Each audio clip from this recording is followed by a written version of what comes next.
Soy una ex antropóloga, se quiere decir. Yo no hago ciencia, fui formada acá para hacer ciencia, pero fui cambiando, las derivas me fueron llevando y lo que hago es investigar en un campo medio amplio, que es el de los estudios culturales, desde una perspectiva crítica.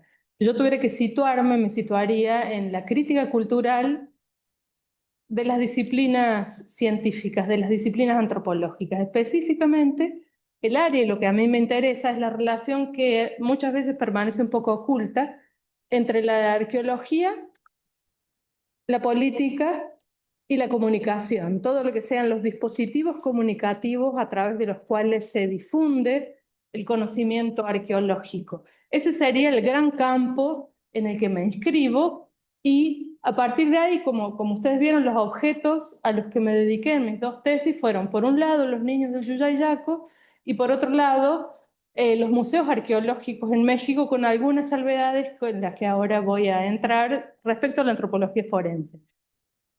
Para empezar, quiero mostrarles en principio dos conjuntos de cosas que parecerían heterogéneas, que muy poco tienen que ver.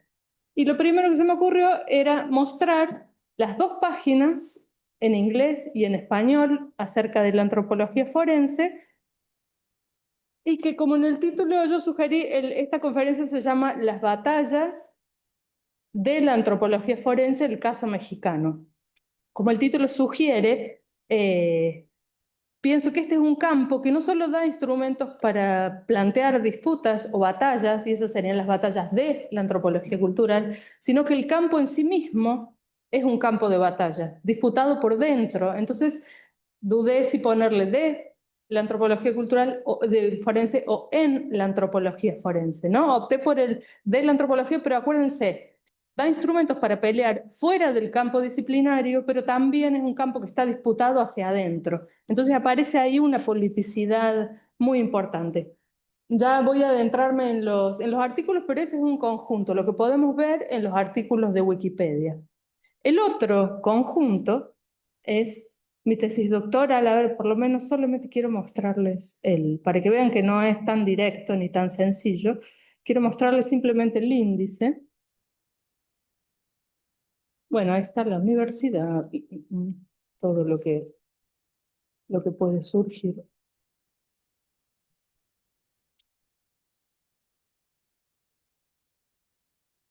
Para que vean cómo fui construyendo este argumento, que en realidad es un argumento complejo, ¿no? Yo creo que la antropología forense me resultó a mí como un campo indispensable. Yo tuve que indagar ahí para responder otras preguntas. Y de toda esa indagación voy a traer algunas cosas que hacen en la antropología forense y que pensé que podía ser rico compartir acá, pero no es que voy a hablar directamente de mi tesis, sino en relación a la tesis, ¿no? Las preguntas por las que me metí con el tema de la antropología forense en México tenían que ver sobre todo con lo que pensé era una confusión de imágenes de violencias de tiempos diferentes. Era como si en México hubiera tiempos distintos que estuvieran todos mezclados y hubiera una especie de violencia que sería una supervivencia del pasado, una violencia primordial que sigue desde tiempos prehispánicos ejerciéndose sobre las personas. Y se repite una y otra vez. En este caso, como ven, yo me metí y nombré como si fuera una escena a lo forense. Y traje, ya les voy a mostrar algunas imágenes sueltas, algunos casos sueltos que están en la memoria de las personas mexicanas con las que fui dialogando para tratar de entender eso, que fui relacionando de alguna manera con lo que pude ir descubriendo de la historia de la antropología forense en México. Pero la pregunta es que, ¿es así esa violencia? ¿Es distinta a las otras violencias del mundo? ¿Esta sí se debe a razones primordiales, primigenias, primitivas?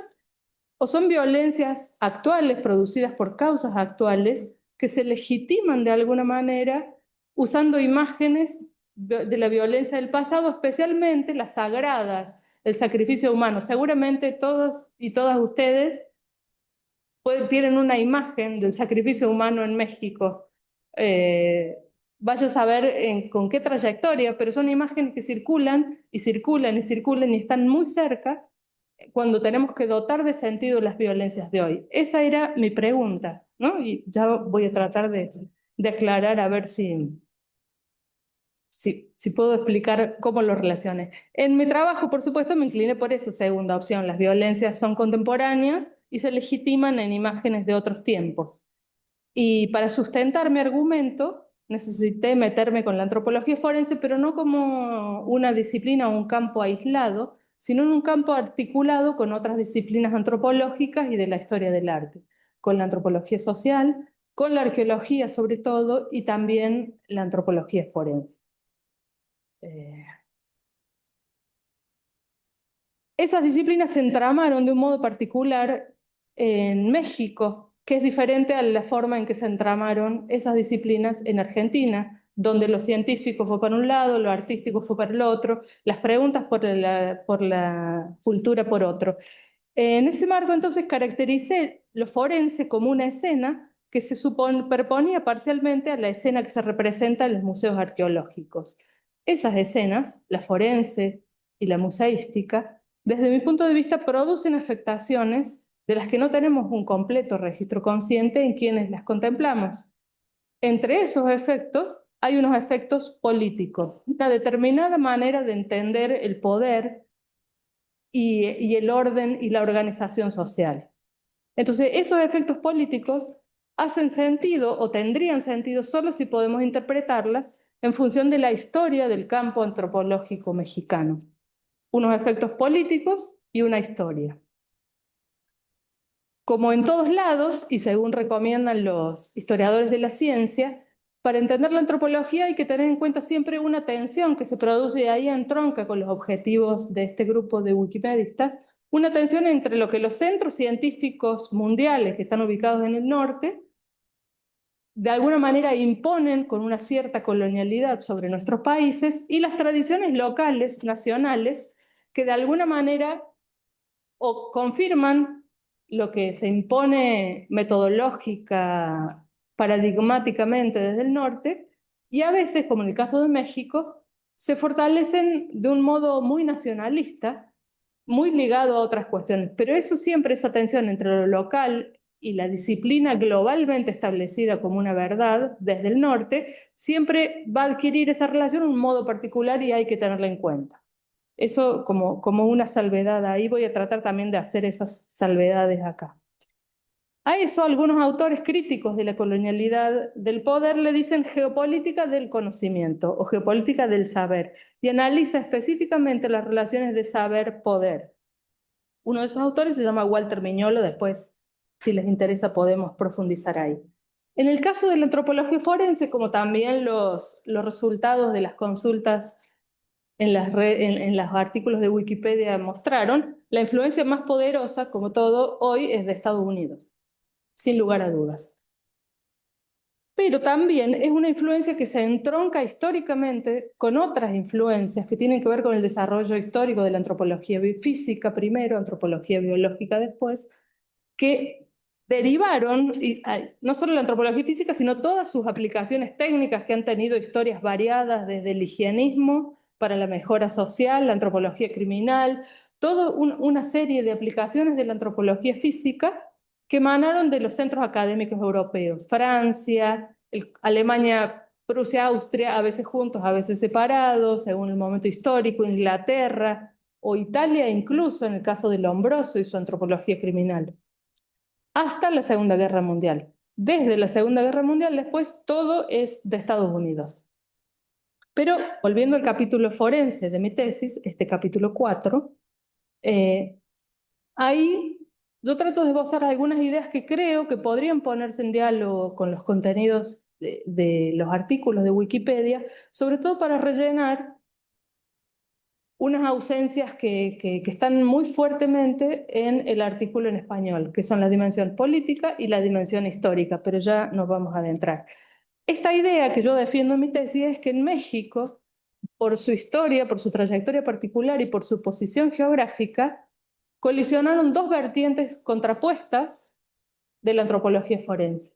Una que venía del norte, que era una antropología forense pensada en principio con usos militares, Y otra corriente que venía desde el sur, con trabajo pionero del equipo argentino de antropología forense, incluso egresados de esta casa, que lo conforman, un par de ellas al menos, y en México colisionaron. Ahora les voy a contar cómo reconstruí eso, ¿no? Pero, ¿qué pasa cuando dos corrientes políticamente contrapuestas, aún utilizando los mismos métodos, las mismas técnicas, las mismas formas de identificar a las personas, el sexo, la edad, las estimaciones de edades, la ancestría, aún con las mismas técnicas, pero políticamente contrapuestas, se enfrentan? ¿Qué pasa? Pasa, en mi interpretación, pasa México y todas sus batallas. Y pienso que esas batallas pueden ser una guía que puede ser interesante para problematizar el campo de los forenses y sobre todo para producir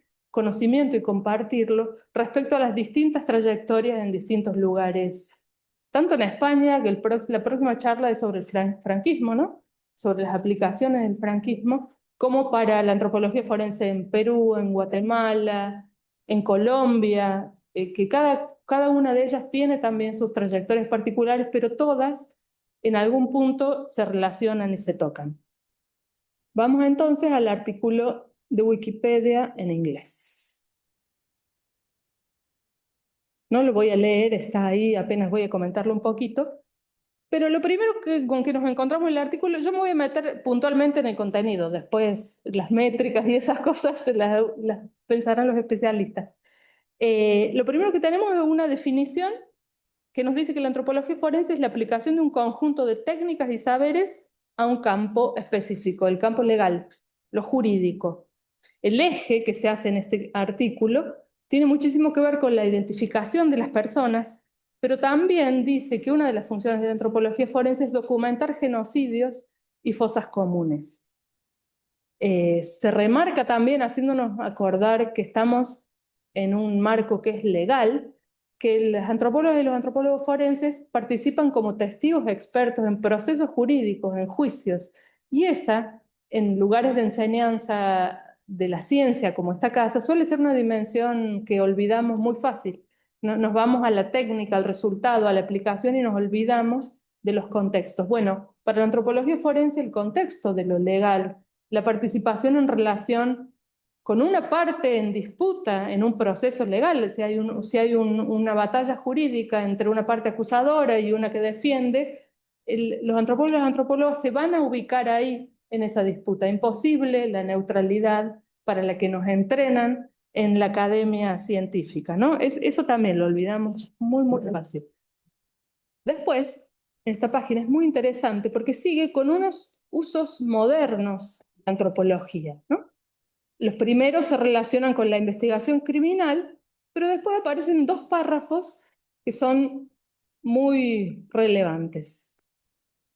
El primero, según uno de esos usos, supuestamente tiene que ver con la identificación de las personas secuestradas y asesinadas por Hamas en Israel después de los ataques del 7 de octubre.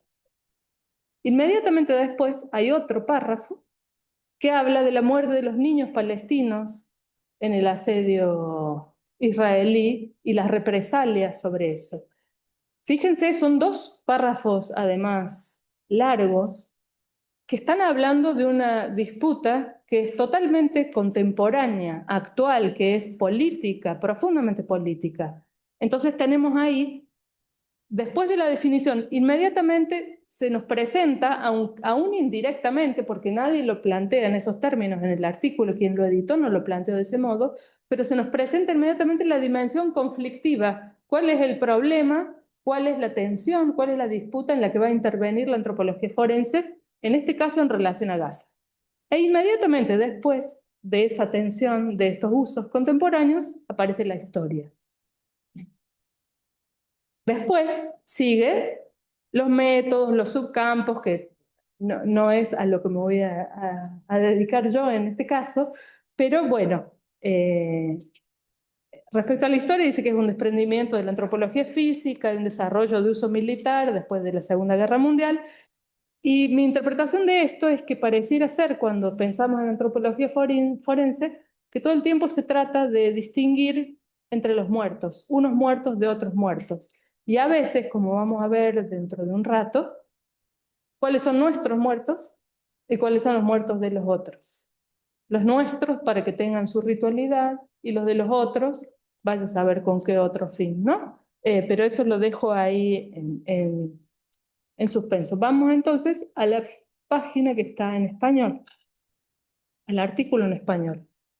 También hay una definición, pero en este caso, algo que no existe en el otro artículo, es un recurso de autoridad. Se nombra una institución, la American Board of Forensic Anthropology, que es la que nos dice que sí es.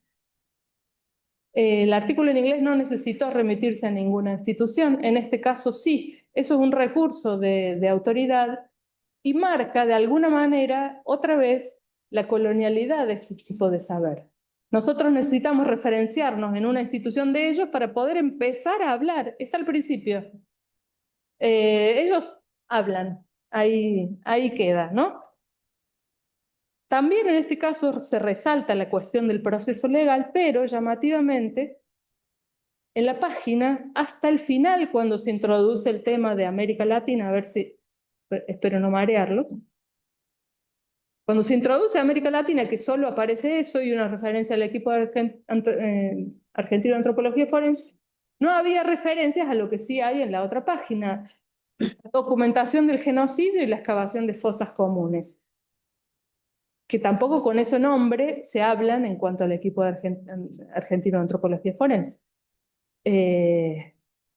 Casi todo se centra en la cuestión de la identificación, incluso cuando aparece la referencia al aspecto más original del artículo, que no está en el artículo en inglés, que tiene que ver con el análisis isotópico y la referencia a las bases de datos. En ese caso, incluso también ahí está puesto en la identificación y no tanto en la documentación, que sería una de las aplicaciones de la antropología forense. No hay contexto actual, no están los usos modernos, la dimensión, la tensión política, no hay una historia del campo disciplinario, casi no aparece la mención a la investigación criminalística ni el interés militar. Pareciera que quedan equiparados también por momentos unas ciertas subramas, a ver si las encuentro por ahí.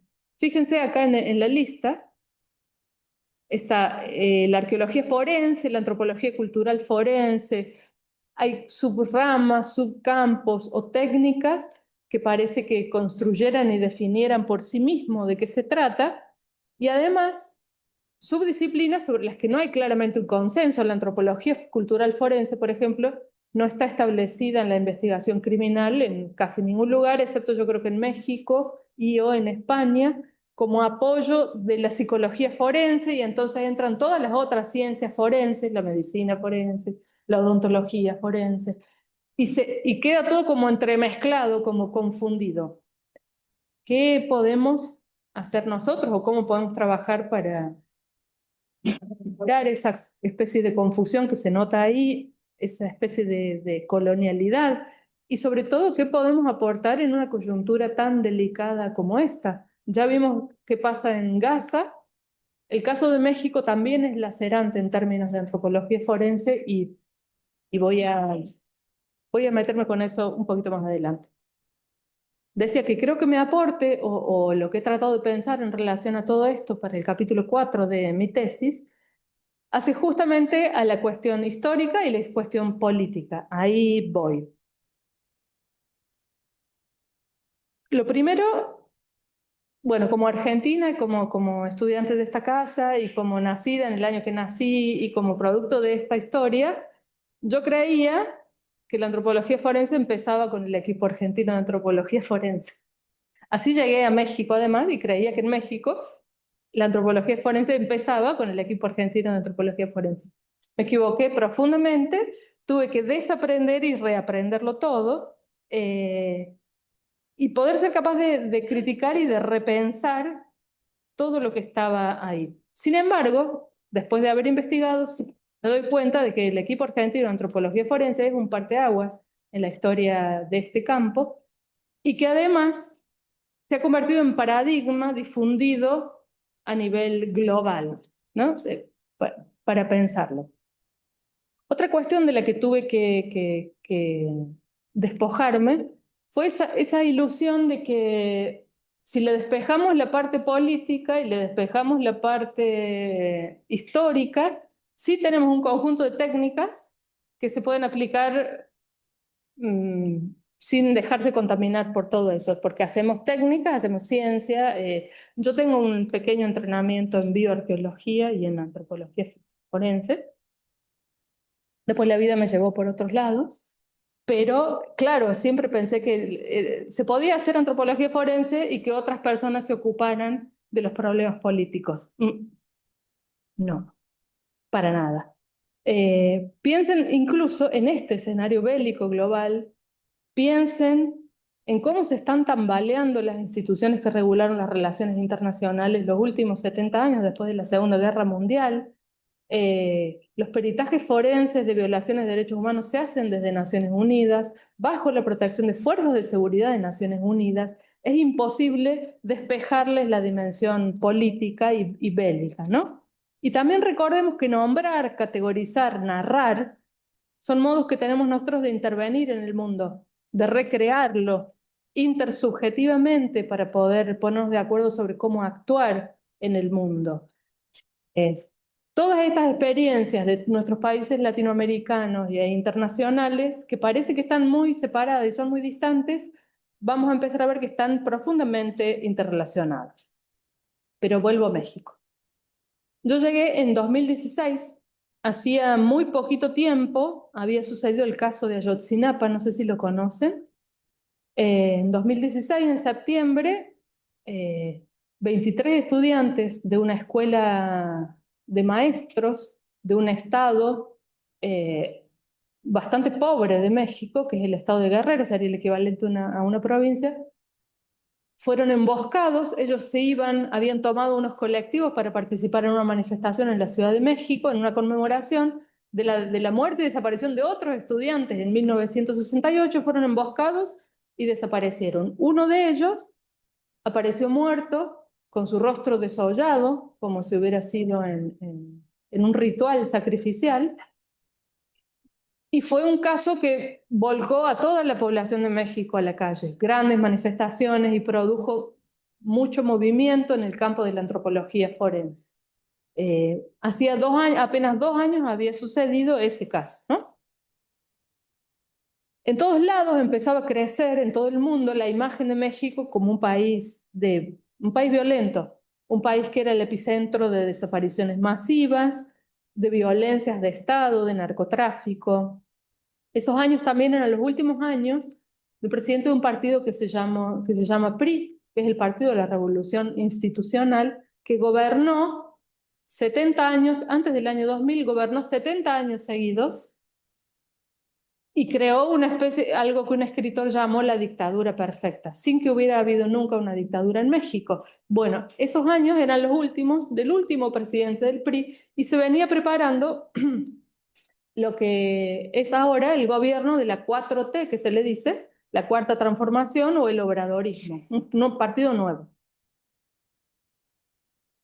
En todas esas transiciones políticas, lo forense, la antropología forense, fue un campo de disputa y lo sigue siendo, donde intervinieron actores de distintos lugares, nacionales, internacionales, cortes locales, cortes internacionales, un partido político, el otro partido político, el equipo argentino, el equipo peruano, el equipo guatemalteco.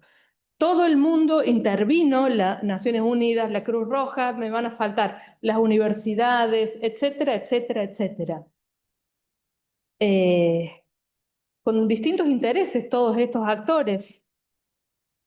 Y esos intereses ahí, sobre todo articulados en la disputa del partido que en el año 99, en el año 2000 ganó las elecciones, que era el PAN, Partido de Acción Nacional.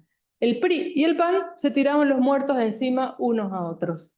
El PAN le tiraba encima los muertos de la guerra contra la insurgencia en los 60, 70, 80 hasta los 90, se los tiraba al PRI, y el PRI empezó después, desde la oposición, a tirarle encima los muertos de la guerra contra el narcotráfico, que se declaró a partir del año 2006. Entonces, de nuevo, esta idea de quiénes son los muertos de uno, de otro, y quién es el responsable, en un juego político de tirarse con muertos. en una cuestión político-electoral, claramente, ¿no? Y de lo que fue la transición política. Los desaparecidos se multiplicaban. En 2017, el último presidente priista logró la aprobación de una ley en materia de desapariciones forzadas y se creó toda una ingeniería institucional, desde un banco genético hasta panteones forenses, pasando por Comisión Nacional de Identificación, donde la antropología forense iba a ser una disciplina de Estado abocada a la identificación masiva. Después podemos hablar de los casos puntuales, son interminables. Y en 2019, un funcionario del área de derechos humanos, Alejandro Encinas, reconoció por fin públicamente que el país atravesaba una crisis forense. Esos fueron los términos en los que lo puso. Todo eso sucedía mientras se iban creando estas nuevas instituciones y la cifra de muertos llegaba a los 100, de los desaparecidos, perdón, los muertos duplican o triplican. Los desaparecidos llegaban a 100.000. Hoy ya se han rebasado los 120.000 desaparecidos en México, según los conteos oficiales y no oficiales. Mientras escribía las conclusiones de mi tesis de maestría sobre los niños de Yuyayaco, y era la exhibición y el manejo de unos cuerpos, se hizo pública la noticia de que circulaban 2 camiones por las rutas de un estado, que es el estado de Jalisco, que estaban cargados de muertos, que ya no cabían en las morgues. Cientos de muertos. Y eso produjo un revuelo importante. Esos camiones quedaron detenidos, empezaron a ser vistos por la gente. Fue un desastre. ¿Cómo es que llegó a ser posible eso, que circulen camiones refrigerados cargados de muertos sin identificar? Que salían de las fiscalías y daban vueltas por ahí. ¿Cómo fue eso posible? Y cómo, y ahí aparecieron mis preguntas que después retomé para el doctorado, cómo explicar unas ciertas resonancias que aparecían entre lo que veía como una escena museística arqueológica, sobre todo pensada en términos sacrificiales, y lo que era la escena forense. Ahí quiero mostrarles algunas imágenes para que se hagan una idea, que no sea todo hablado, ¿no? De lo que interpreté como superposición de estas 2 escenas, el museo y las fosas. Esta es una parte de la muestra del Museo Nacional de Antropología de Teotihuacán. No están las guías oficiales, nada. Si uno ve, hay un huequito, se mete y se encuentra con esto, una fosa, la fosa de los sacrificados. Fue puesta con posterioridad si el museo se fundó en el 64, esta fosa fue recreada en el 94, en el medio de la represión contrainsurgente del movimiento zapatista. Entonces, ciertos momentos donde se recrean ciertos relatos aparecen también y se vuelcan en los dispositivos museísticos. Esta es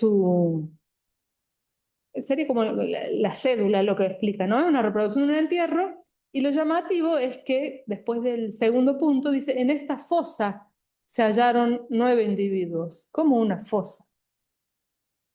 No suele ser un término bioarqueológico de contextos bioarqueológicos la palabra fosa. Suele ser usada en contextos forenses. Entonces, ¿cómo de una forma o de otra en el inconsciente de la persona que escribió esta cédula, en un momento particular de la historia mexicana, esas 2 escenas, la forense y la del museo, se mezclan? Esta es una imagen también, bueno, que circuló muchísimo, de México como una fosa.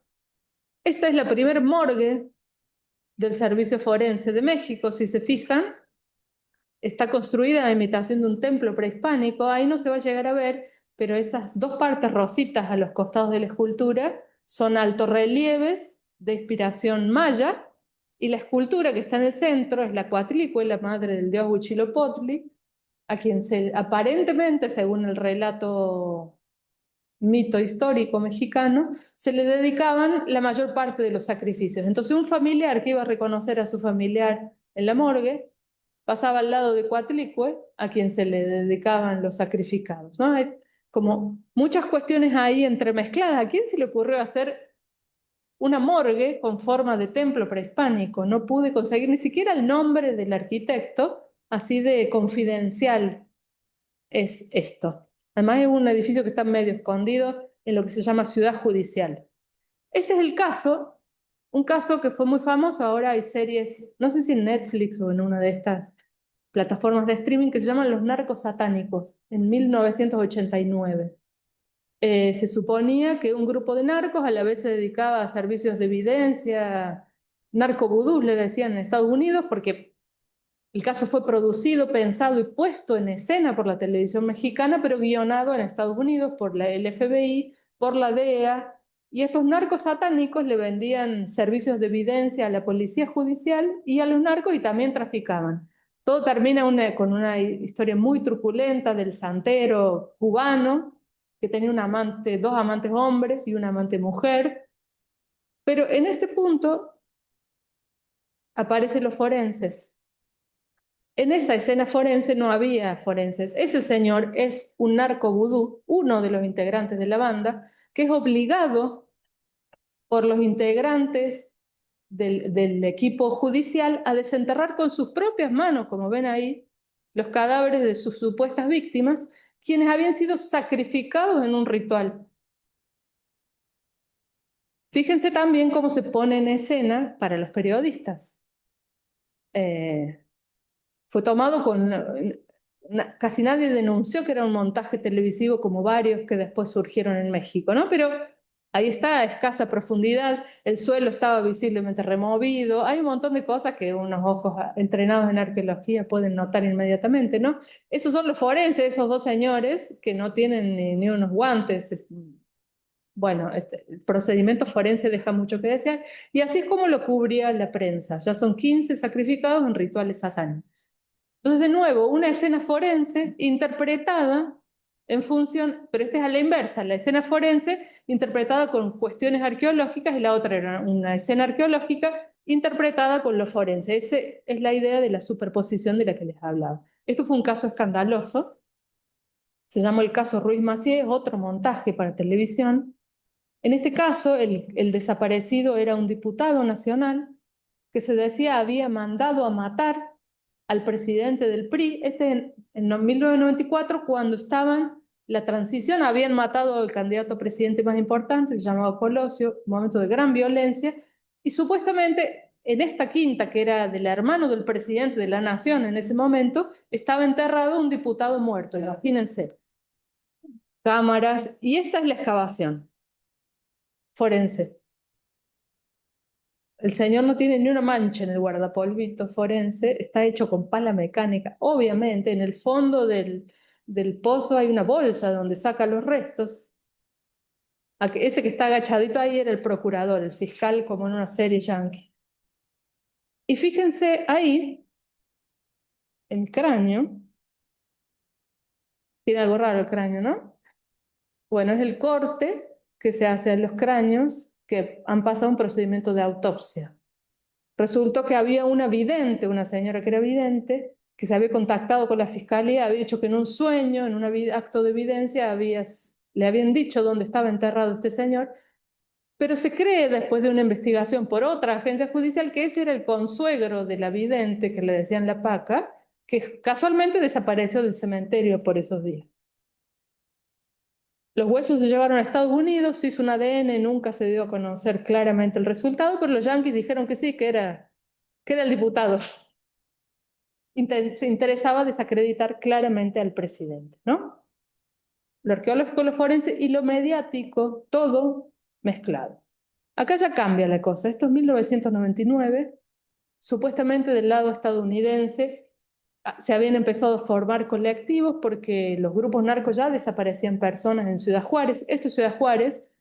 ¿Tienen presente los feminicidios de Juárez?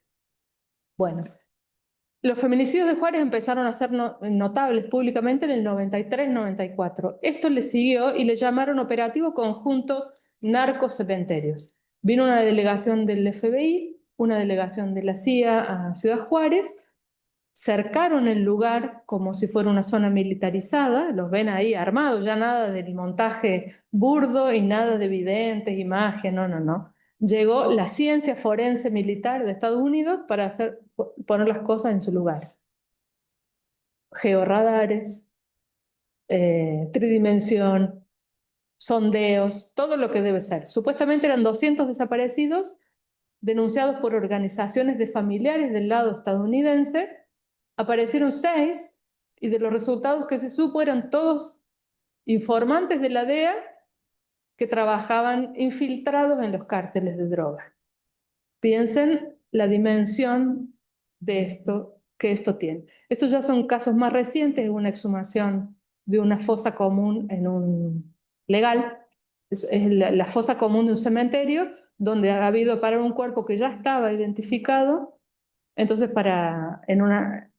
el juez ordena la exhumación y para sacar ese cuerpo que estaba identificado con todo ya marcado, empezaron a abrir bolsas y en bolsas había, en lugar de uno, había 3, 4, 5, todas inhumaciones ordenadas por las fiscalías de forma irregular. Caso más después, si quieren, también se los comento. Y se cerró la escena. Estas 2 personas que ven de espaldas ahí, de blanco, son integrantes de organizaciones de familiares en búsqueda a las que se les impidió llevar a la escena a peritos antropólogos forenses de la parte de ellos. Solo los antropólogos estaban por parte de las fiscalías adentro. Entonces sigue siendo una escena disputada totalmente. Esta es la interpretación de un famoso antropólogo, no sé si son jóvenes, pero nosotros leímos a Larissa Loebnis, ¿no? Este es su hijo. Es el hijo de Larissa Loebnis, que produce y escribe mucho sobre la idea de la muerte en México, casi como muy folclórico, y en este caso él hace una interpretación de lo que es la violencia en el estado actual, la violencia hoy. Dice: México está embarcado en una conflagración que tiene una finalidad ritual, una nueva guerra florida, esa que era para capturar gente para sacrificar, cuyos cautivos hacen las veces de víctimas sacrificiales. La llamada guerra contra las drogas no es una verdadera guerra, pues no tiene como finalidad vencer o aniquilar al contrario. Más bien se trata de una forma de vida que tiene como condición y contraparte un nuevo tipo de Estado. Pero este nuevo tipo de Estado no sabe contarse a sí mismo. Vivimos las guerras floridas de un pueblo que no ha terminado de inventar a su Huitzilopochtli. Claramente, este señor se inclina por la violencia primitiva y primordial y está produciendo y escribiendo desde la Universidad de Columbia, en Estados Unidos, va y viene, y probablemente sus ideas sirvan de legitimación a los proyectos de Donald Trump de intervención estadounidense en México para frenar el fentanilo, que está tan de moda, provocando tantos desastres en estos días. Entonces, fíjense la actualidad, la relevancia y lo delicado de los temas estos que estamos trayendo de la mano de la antropología forense. Esto por ahora lo dejamos ahí. Para poder entender algo esto que parecía casi un delirio, debo decirlo, cómo explicar esa superposición. Era muy difícil desde qué lugar disciplinario, cómo hacerlo, ¿no? Lo primero, lo que tuve que hacer fue historizar quiénes hacen antropología forense en México, desde cuándo, cómo, pero la historia de la antropología forense estaba dispersa, estaba rota en 10 millones de pedazos. Tuve que ir juntando fuentes. Yo les traje algunas acá en otra carpeta, que son los textos para ver las referencias. Las voy a dejar a disposición para después, si se puede o no, armar algo para Wikipedia. Pero claro, podía ser todo un gran delirio mío que estuviera conectando cosas que no están conectadas. Le ha pasado a muchos artistas que visitan México, que dicen que es el país más surrealista del mundo, que parece que uno se vuelve loco en determinado momento, no entiende nada, y bueno, no. Me permití dudar de esta idea del surrealismo, de la violencia primordial, porque todo eso también estaba en mí. Es muy fácil para nosotros creer ese tipo de nociones que están creadas también desde las disciplinas, desde la arqueología. Entonces, me permitió dudar de todo eso y construí otra cosa. El punto de partida es, les decía, como Argentina, que para mí la antropología había llegado con el equipo argentino, forense había llegado con el EAF a México, y sobre todo en relación, yo me acordaba solamente de la participación del equipo argentino en cuanto a los feminicidios de Ciudad Juárez. No me acordaba que también habían estado en relación al caso de Ayotzinapa, y después fui descubriendo que llegaron en 2001 por otras cuestiones y ya nunca más se fueron, y que incluso tienen una oficina en México, Y lo llamativo, acá no la tengo a mano, pero si ustedes abren el artículo de Wikipedia del equipo, van a ver que México no está. ¿Por qué México no está? Es una pregunta. Es un rol fundamental. Tienen una oficina en México, otra en Nueva York, la de Nueva York está, pero la de México no aparece. Lo tiro así como a ver qué. Pero bueno, en esa historia desperdigada, fragmentada, lo forense estaba entramado a la historia de todo el Instituto Nacional de Antropología e Historia, que se llama el INAH, que es un organismo de producción de una antropología de Estado, de interés de Estado. La antropología que se hace en México es antropología de Estado, es muy diferente a Argentina. Y tuve que desaprender primero y aprenderlo todo de cero, yo no tenía ni idea. La primera pista la encontré en un texto de V. Lacker, de Douglas V. Lacker. Acá lo tengo. Bueno, no sé si mostrarlo, ¿no? Que quede ahí como... Bueno, mis comentarios me dan un poco de vergüenza, no los voy a mostrar. Bueno, sí, pero me da como un pudor así mostrarlo, ¿no? El texto de Douglas V. Lacker sobre la historia de la antropología forense en Estados Unidos y después un texto de Valencia Caballero y Metazovic, que también lo tengo acá y también está marcado. Los voy a revisar a ver si me exponen o no me exponen antes. Eh, sobre la historia de la antropología forense decía entonces en México. En los dos países hay, según dicen en estos autores, un historial largo de colaboración entre los antropólogos físicos, de las divisiones de antropología física de los grandes museos nacionales, el Smithsoniano en el caso de Estados Unidos, el Museo Nacional de Antropología en el caso mexicano, con las agencias de investigación criminal, el FBI, me salió un mexicano, la Procuraduría General de la República, que es como la Fiscalía General. Eh, Hay un caso ampliamente conocido, el primero es el de Jarlica, Jarlica, el que leemos acá, que aparece. Jarlica colaboró con el FBI clara y abiertamente, no abiertamente nunca, porque el trabajo siempre fue confidencial, pero los registros que se han expuesto a partir de la década del 30, en trabajos aparentemente siempre de identificación. Si tiráramos de ese hilo, podríamos ver que seguro en nuestros grandes museos, de hecho, nuestra maestra también trabajaba como perita, Susana Salcedo también trabajaba como perita para la Fiscalía acá en La Plata. Tenía a su cargo peritajes. Es una colaboración con la investigación criminal que existe desde siempre, pero sobre eso no se publica, sobre eso no se escribe, y hasta la década de los 60 y 70 de eso no se hablaba, era estrictamente confidencial. En el caso mexicano, estas historiadoras de la antropología forense comparten entrevistas con los antropólogos sobrevivientes y ahí tengo aquí también algún libro sobre la historia de los usos de la antropología física del 88, donde el autor dice, bueno, hay algunos antropólogos forenses que colaboran, pero él no dice que él lo hacía, ese mismo autor, y tampoco da nombres de quienes lo hacían. Sí, en cambio, expone con claridad todos los antropólogos físicos que participaban en proyectos de identificación de personajes históricos, la exhumación de los restos de Cuauhtémoc, por ejemplo, los de Sor Juana Inés de la Cruz, los de Hernán Cortés. Esos sí estaban listados con nombre y apellido, pero los que participaban con las fiscalías se permanecen reservados. Decía entonces que en sintonía con la antropología física de interés militar en Estados Unidos, en México se desarrolló una labor de identificación de estos restos de personajes históricos y trabajos periciales en crímenes comunes, más o menos desde los 40 hasta principios de los 70. A principios de los 70 construyen esa morgue que les digo y en ese momento las fiscalías pasan a contratar antropólogos físicos. O sea, el trabajo empieza a ser en relación de dependencia, aunque no, ya no una colaboración, pero sí todavía revestían un carácter medio secreto. Va a ser recién en los 90 que esto se va a blanquear, se va a presentar al público, se van a intentar historizar un poco, ¿no? Alrededor del 96 hay un antropólogo que todos remarcan, no entiendo por qué, que era puertorriqueño, que se llamaba Erwin Crespo, que fue a un instituto militar a Estados Unidos, se formó y cuando vuelve a México, arma la primera oferta educativa en antropología forense. Las primeras generaciones que se formaron ahí eran médicos, criminólogos, trabajadores de las fiscalías, muy pocos antropólogos.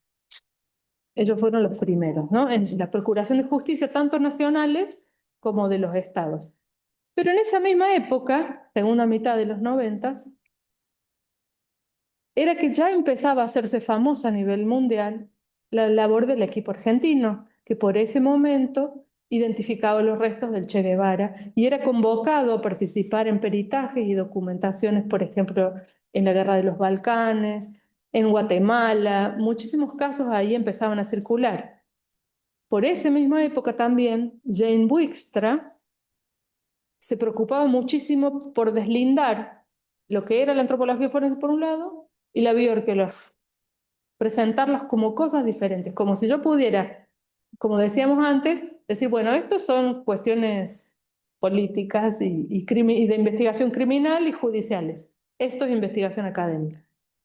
En la práctica todo el tiempo falla porque son los mismos profesionales que van y vienen de un lado a otro, entonces es imposible esa distinción quirúrgica. Ya verán, ustedes me dicen si están de acuerdo o no. En Estados Unidos, en ese mismo marco, se estaba formando el que fue mi ex director de mi primer intento de doctorado en Chicago. En esa misma época, Susana Salceda trajo acá y yo tomé un curso de antropología forense por primera vez.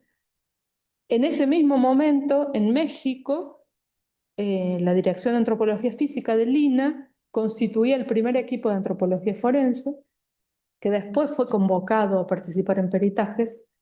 Yo creo que inclusive en el del rancho La Campana, que estaban los gringos, ya estaban ahí.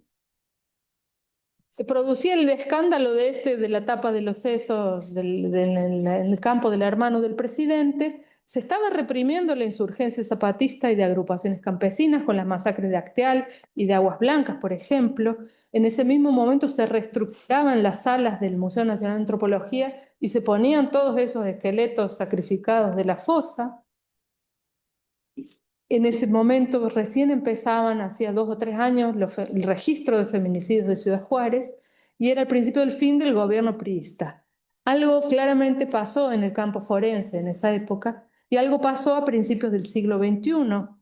Ya vimos cómo cambió la escena de otro, ¿no? En el año 2000 asume el primer gobierno del PAN en México y lo primero que se propone es abrir archivos y exhumar fosas para demostrar y certificar la violencia del Estado priista anterior, ¿no? En ese marco es que llega el equipo argentino de antropología forense por primera vez y ya no se fue. La tarea inicial era desarrollar un protocolo. Ese protocolo iba a ser aplicado en caso de restos que fueran sospechosos de haberse producido por violencias de Estado. Y ese protocolo fue armado en conjunto y se entrenó a personal de las Procuraciones de Justicia de México, a personal de la universidad, de distintos organismos, entre ellos el personal de la PGR, Procuraduría General de la República, que en ese momento eran sospechados de las mayores violaciones de derechos humanos en México. O sea, el equipo argentino entrenó en antropología forense con perspectiva de derechos humanos a los mayores violadores de derechos humanos de ese momento. Todo esto es una especulación mía y es imposible de probar, pero bueno, la presencia, la coexistencia, los peritos de una parte y otra, eso sí está documentado que existió ahí juntos en ese momento. En este marco es que yo sitúo esa especie de colisión, de choque de estas dos antropologías confrontadas, antropologías forenses, ¿no? Una que buscaba desaparecidos estadounidenses desaparecidos por el narco con el FBI y otra que buscaba desaparecidos por razones políticas de las guerras sucias producidas por el Estado en compañía, con el equipo argentino acompañando a familiares de las víctimas, ¿no? Muy diferentes políticamente hablando. Las agencias mexicanas resistieron la presencia de los argentinos. Si revisamos las publicaciones de esa época, a pesar de la relevancia del equipo argentino, no se lo nombra. Hasta que no se pasa a formar parte del establishment internacional, el equipo argentino, no se empieza a nombrar la presencia de los argentinos. Y en algunos casos, algunos peritos forenses manifiestan en declaraciones, en videos, en entrevistas, una animosidad particular con el equipo argentino de antropología forense. La política estaba ahí, era en carne viva, ¿no? Los muertos políticos y los muertos narcos también se confundieron.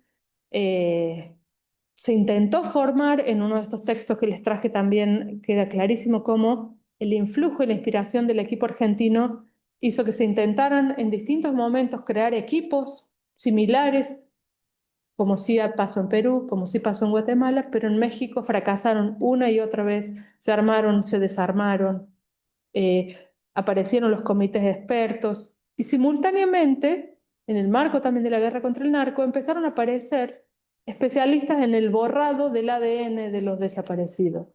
Ejemplo, un señor al que le dicen el pozolero, que en un tacho de 120 litros de estos de hierro echaba soda cáustica y metía ahí los cadáveres hasta transformarlos en una especie de gelatina donde es imposible recuperar ADN. Pero también empezaron a producirse algo que no sucedía hasta ese momento, que eran incineraciones de cadáveres hasta el punto que es imposible recuperar ADN. Entonces, ese saber de la antropología forense empezó a difundirse, pero para todo lo contrario de la identificación, para cómo burlarlo mejor. Y en ese marco también aparece algo en lo que quiero profundizar.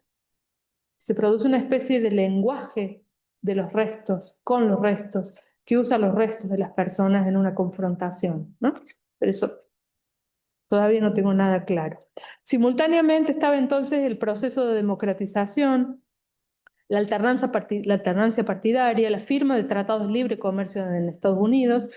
Ese proceso se marcó fundamentalmente un incremento de la violencia y en 2006 el presidente del PAN declara la guerra contra el narco y ya se vuelve desastroso. Hoy, y esto después podemos hablarlo, no necesariamente es para ahora, la antropología forense es un campo de sospecha